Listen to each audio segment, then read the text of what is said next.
മിനിറ്റിൽ മന്തി ഉണ്ടാക്കുക. ഇതിപ്പോൾ എങ്ങനെ 1 മിനിറ്റിൽ ഉണ്ടാക്കുക?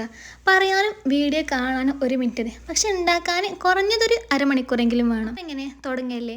അരി എടുക്കുക, കേൾക്കുക, ചിക്കൻ എടുക്കുക, കേൾക്കുക, ചിക്കന് പാത്രത്തിൽ കിട്ടാണ്ട് കുത്തിട്ട് കൊടുക്കുക. ഇനി ഇതിലേക്ക് വല്യുള്ളിയും തക്കാളിയും പച്ചമുളകും മുറിച്ചിക്കാണ്ട് അതും ഇട്ട് കൊടുക്കുക. പിന്നെ ഇതിലേക്ക് മാഗി ക്യൂബും ടൊമാറ്റോ സോസും കുറച്ച് ഏലക്കായ് പിന്നെ കുറച്ച് കറുവാപ്പട്ട അതും കൂടി ഇട്ടിട്ട് പൊടികളിടുക. കുരുമുളക്, മല്ലിപ്പൊടി, മുളകും പൊടി, മഞ്ഞൾപ്പൊടി, ഗരം മസാല ഇതൊക്കെയാണ് ഞങ്ങൾ ഇട്ട് കൊടുത്ത്. പിന്നെ ആവശ്യത്തിന് ഉപ്പും.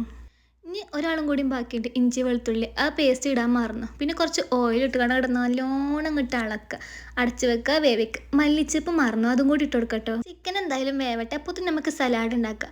ഞങ്ങൾക്ക് ഇഷ്ടം ക്യാരറ്റ്, കക്കരിക്ക, മല്ലിച്ചപ്പ്, മുളകൊക്കെ ഉണ്ട്. അപ്പോൾ അതൊക്കെ ഇട്ടുകാണ്ട് ഒന്നിങ്ങോട്ട് പ്രസ് ചെയ്ത് കണ്ട് തൈരിട്ടെടുത്താൽ പരിപാടി കഴിഞ്ഞു. അല്ല, അതിൻ്റെ ഇടയിൽ നമ്മൾ ചിക്കന് വെന്തിക്കണ്. അപ്പോൾ അതിങ്ങനെ മാറ്റിക്കാണ്ട് ആ എണ്ണയ്ക്കണ് നമ്മൾ കേക്ക് വെച്ചാലുണ്ടല്ലോ, നേരത്തെ കേക്ക് വെച്ച് അതിട്ട് കൊടുക്കുക. പിന്നെ വെള്ളം ഒഴിക്കുക, അരി മുങ്ങാൻ ആവശ്യത്തിനുള്ള വെള്ളം. പപ്പടം റെഡി. പപ്പടം ഇല്ലാതെ മന്തി ബിരിയാണി ഒന്നുമില്ലല്ലോ.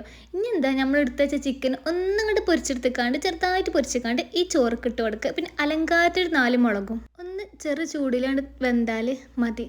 കണ്ടോ, ആവി പറക്കണ ആ മന്തി ചൂടോടുക്കനങ്ങോട്ട് വിളമ്പുക. അപ്പോൾ ഇത്രയുള്ളൂ. ബായ്.